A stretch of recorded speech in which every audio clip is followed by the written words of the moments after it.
Sure आप consistency पे कर रहे हो। कोई इवेंट चल रहा हो, किसी की शादी हो, कोई गुजर गया हो, क्या हुआ हो, कुछ भी हो, अपने दिमाग में ये डिसिप्लिन बना के रखें कि कुछ भी हो जाए, हर दिन की जो बेसिक कंसिस्टेंसी मैंने डिसाइड की है वो मेंटेन करूंगा या करूंगी, चाहे कुछ भी हो जाए करता रहूंगा और उस चीज को डिफर नहीं होने दूंगा। थोड़ा थोड़ा थोड़ा थोड़ा करके आप देखेंगे कि इंप्रूवमेंट इतनी ज्यादा हो गई है कि आपको खुद भी पता नहीं चलेगा कि आपने कहाँ से स्टार्ट किया। कभी भी आपको अंदाज़ मेहनत करनी होगी, तो मे भी आप लोगों को लगेगा कि मैं थक गया हूँ, एग्जॉस्ट हो गया हूँ, ये नहीं कर सकता, ह्यूमन लिमिट्स इतनी होती है। तो बस एक चीज याद रखिए कि your body is capable of almost anything, it is just the mind that lakhs. और अब लास्ट में आप ही की लैंग्वेज में अगर मैं आपको बोलूँ तो मोटिवेशन की जरूरत नहीं है, इतना समझो कि अभी मेहनत कर लो, सिलेक्शन कर लो, बढ़िया हो जाएगा, क्योंकि ऑरा बढ़ जाता है। और आप लोगों को पता होगा तो ऑरा बढ़ाने को फोकस करो। Thank you.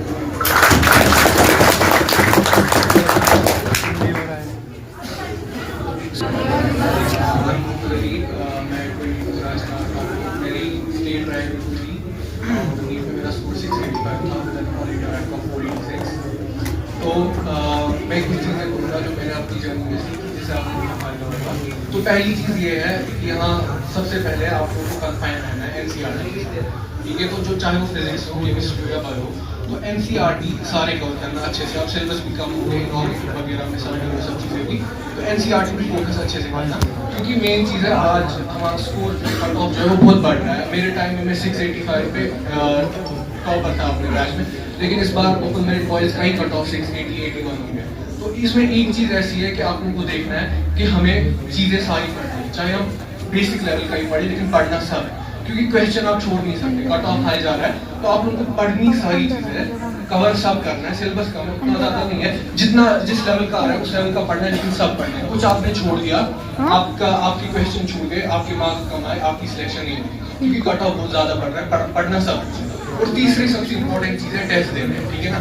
तो मैं ऐसे बताऊंगा, मैं जब टेस्ट दे रहा था, मैंने 1 महीने पहले से मॉक टेस्ट दिया, तो 1 महीने पहले से जब मैं मॉक टेस्ट दे रहा था तो उसमें मेरा ऐसा, मैं सुबह उठता था, मैं बोलता था जैसे मेरा आज नीट पेपर है, मैं सुबह 9 बजे खाना खाता था, उसके बाद 5 बजे मैं कुछ नहीं खाता था, क्योंकि अगर आप 1 बजे खाना खाओगे, 2 बजे आपको नींद आएगी एग्जाम में, तो वहाँ क्या है। तो इसलिए मैं 9 बजे ही खाना खाता था, 5 बजे तक मैं कुछ नहीं खाता था। उसके बाद मैं 2 बजे से जब एग्जाम जाता था, मेरा ऐसा होता था, नीट से 1 महीना पहले मैं मॉक टेस्ट जब देता था, मेरा ऐसा होता था कि मैं हर दिन नीट देता। जब असली मेरा नीट एग्जाम आया तो मेरे लिए वो इतना कुछ खास नहीं था, ना मुझे टेंशन ज़्यादा होने लगा।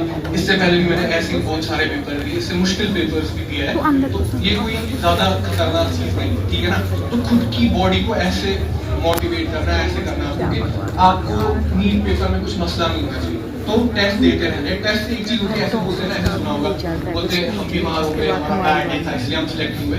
वो चीज़ अगर आप टेस्ट दोगे वो पॉसिबल फिर नहीं है, क्योंकि मैंने जब 1 महीना टेस्ट दिया तो उसमें मैं किसी दिन बीमार भी होता था, किसी दिन मैंने खाया कम होता है, कुछ होता था, तो लेकिन मेरा स्कोर ज़्यादा उधर नहीं, +-10। ऐसे अगर मैं बोलूँगा मेरा बैड डे होता, मेरे नीट में 685 नहीं तो 670 या 660 जरूर ही आते, क्योंकि मैंने टेस्ट दी। प्रैक्टिस बहुत इंपॉर्टेंट है, ठीक है ना। तो ये 3 चीज़ें दिमाग में रखना, इससे आप